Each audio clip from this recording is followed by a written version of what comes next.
1948 silam.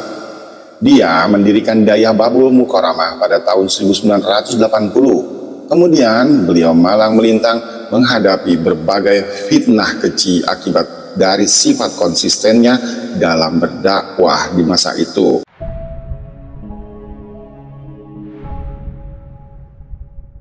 Assalamualaikum warahmatullahi wabarakatuh. Sosok Tengku Bantakia dalam masa kenangan yang pahit. Kurun waktu pada tahun 1990 hingga tahun 1998 adalah masa di mana penetapan status DOM atau Daerah Operasi Militer yang terjadi di Aceh secara diam-diam menjadi salah satu penyumbang nyeri terbesar bagi masyarakat setempat. Operasi yang juga disebut-sebut sebagai operasi jaring merah tersebut telah menelan banyak korban jiwa. Bahkan banyak orang yang tak bersalah telah meregang nyawa karena salah tangkap dan peristiwa yang sejenisnya pada masa itu. Eksekusi yang terjadi nyaris setiap hari, jerit, tangis, dan juga kesedihan para manusia-manusia lemah, termasuk wanita-wanita yang benar-benar terasa menyayat kalbu saat itu di masa tentara menyambangi rumah mereka di waktu itu. Pelanggaran hak asasi manusia atau HAM yang memang paling parah terjadi di Aceh Utara, tepatnya di lokasi di daerah Pidi, Aceh Timur waktu itu. Namun beberapa daerah lainnya juga turut menjadi sasaran karena salah satu daerah yang terkena imbas dari pemberlakuan DOM ialah daerah pesisir barat Aceh, khususnya di daerah Blang Marende yang terletak di Kecamatan Butong Ateh, Kabupaten Nagan Raya. Tepatnya di sebuah lembah yang diapit oleh hutan perawan dan juga sangat lebat. Mirisnya, surga yang tersembunyi tersebut pernah menjadi saksi bisu dari pembantaian orang-orang yang tak bersalah saat itu. Mereka tak lain adalah santri dari Pondok Pesantren Babul Al-Nurillah yang saat itu dipimpin oleh Tengku Bantakia.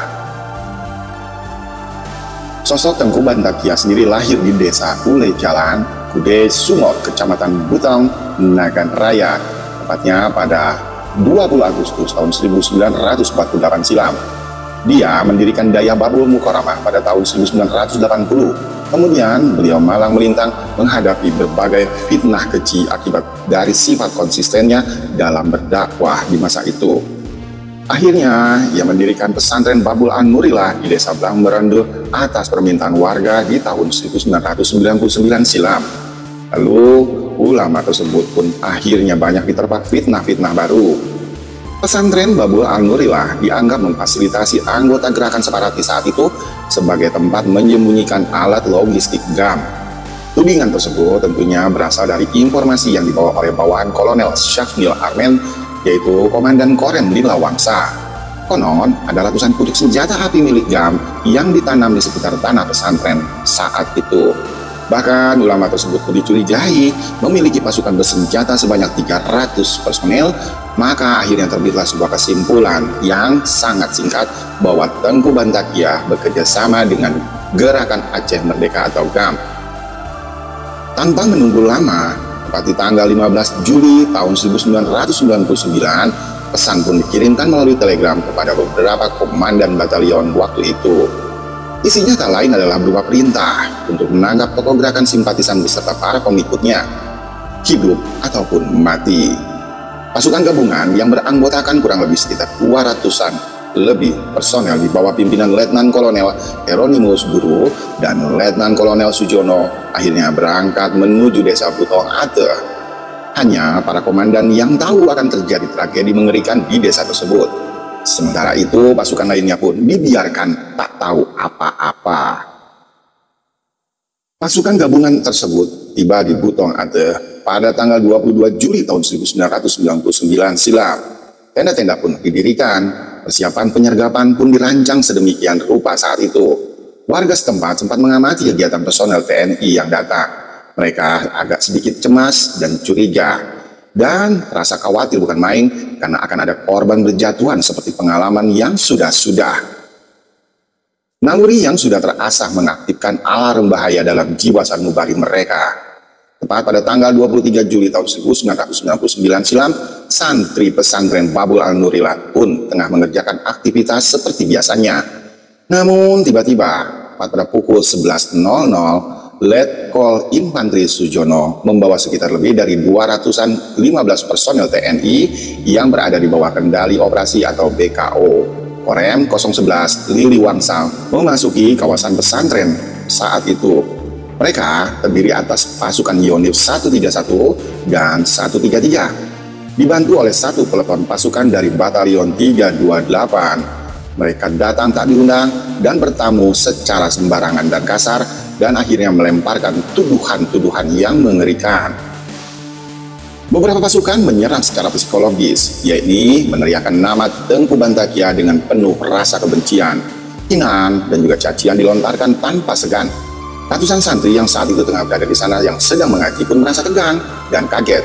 Mereka berkumpul di satu titik, dan mereka menyaksikan para tentara yang sangat beringas saat itu, dan cacian itu pun dihentikan saat Tengku Bantakia datang bersama seorang muridnya.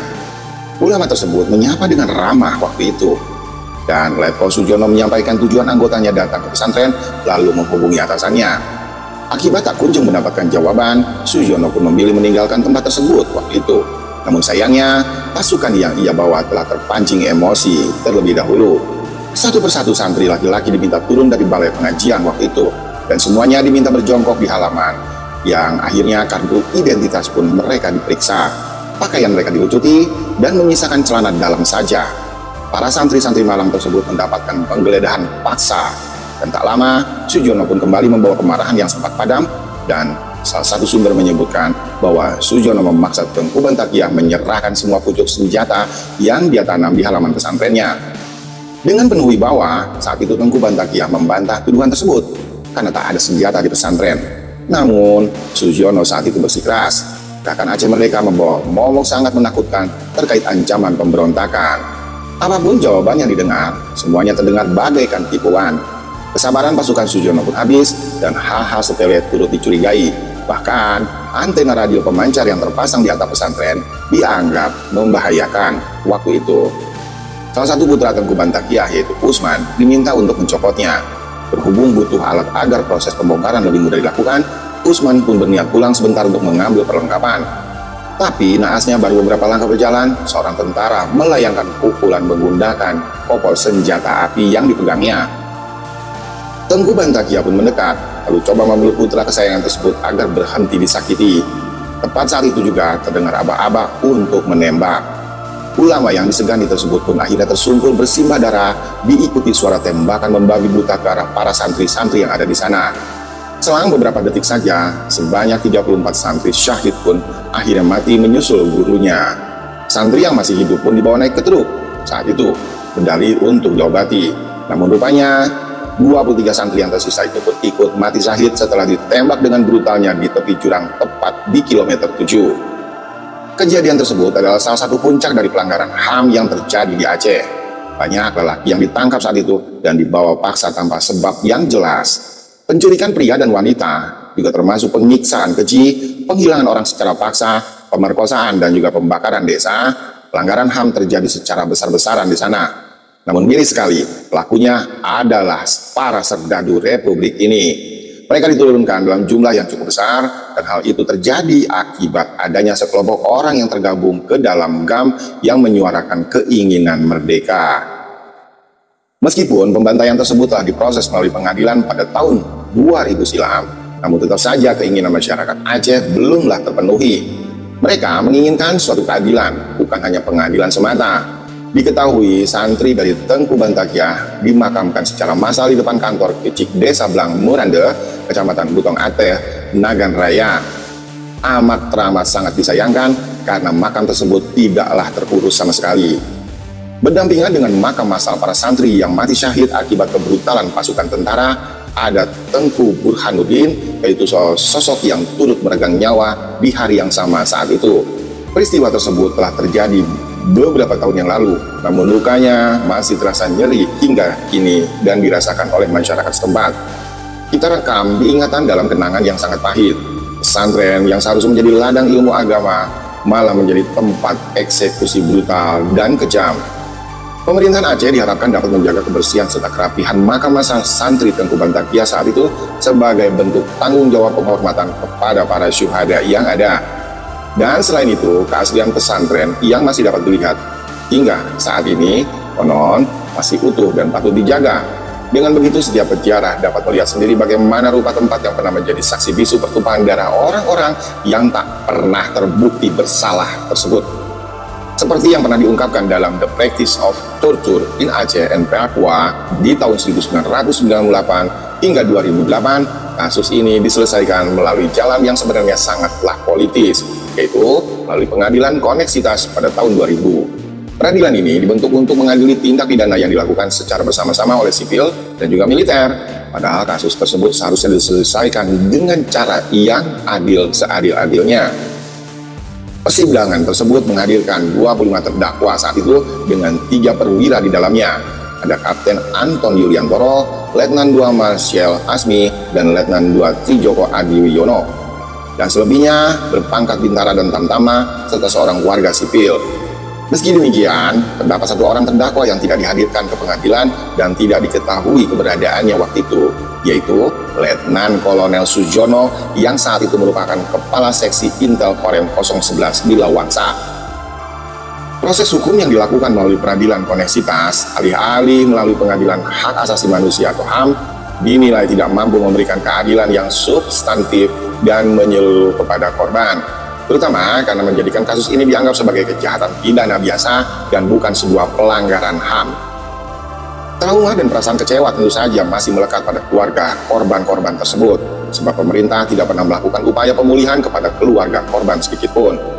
Mekanisme pengadilan itu pun juga tak sama sekali memenuhi standar-standar penyelesaian kasus yang berkeadilan untuk korban dan juga penghukuman terhadap para pelakunya, termasuk masih belum terpenuhinya rehabilitasi, restitusi, dan kompensasi serta ketiadaan penghormatan terhadap pengalaman trauma korban dan juga pengungkapan kebenaran terhadap peristiwa tersebut. Terbukti dari kembalinya sejumlah pelaku ke Aceh, diantaranya yakni Kolonel Infantri Trijoko Adiwiono, sarjana hukum yang sempat menjadi komandan Rindam sejak Desember tahun 2022 hingga bulan Maret 2024. Kini, tak kalah asa trauma dan kecewa yang belum sepenuhnya pulih tersebut, negara kembali mengusik kehidupan warga di Butong Ate. Pemerintah daerah Aceh seharusnya dengan tegas menolak adanya pertambangan emas di wilayah Butong Ate.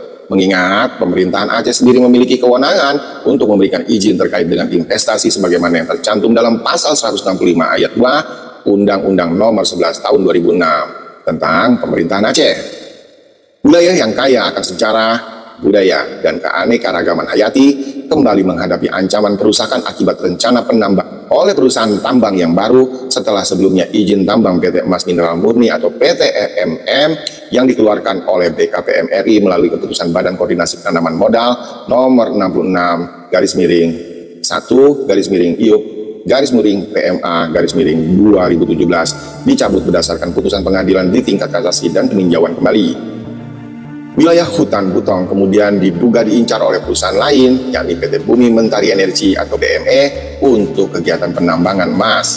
Aktivitas penambangan emas di wilayah hutan Butong Ate apabila merujuk pada putusan Mahkamah Agung nomor 91 tahun 2020 seharusnya tidak diberikan izin ke depannya. Pasalnya, kawasan yang kaya ini merupakan bagian dari kawasan ekosistem besar yang merupakan situs warisan dunia, areal bersejarah di Aceh, dan merupakan kawasan yang rawan sekali akan bencana alam. Selain itu, dalih pemerintah untuk meningkatkan kesejahteraan warga di Butong Ate melalui pertambangan pun sangat-sangat tidak relevan.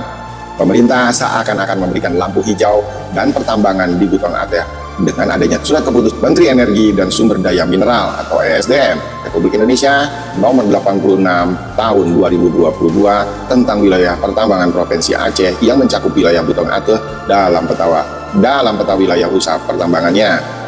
Upaya peningkatan kesejahteraan warga pun seharusnya dilakukan oleh pemerintah pusat dan daerah dengan cara-cara yang tidak merusak lingkungan, yaitu dengan meningkatkan produktivitas pertanian dan perkebunan warga di Butong Ate.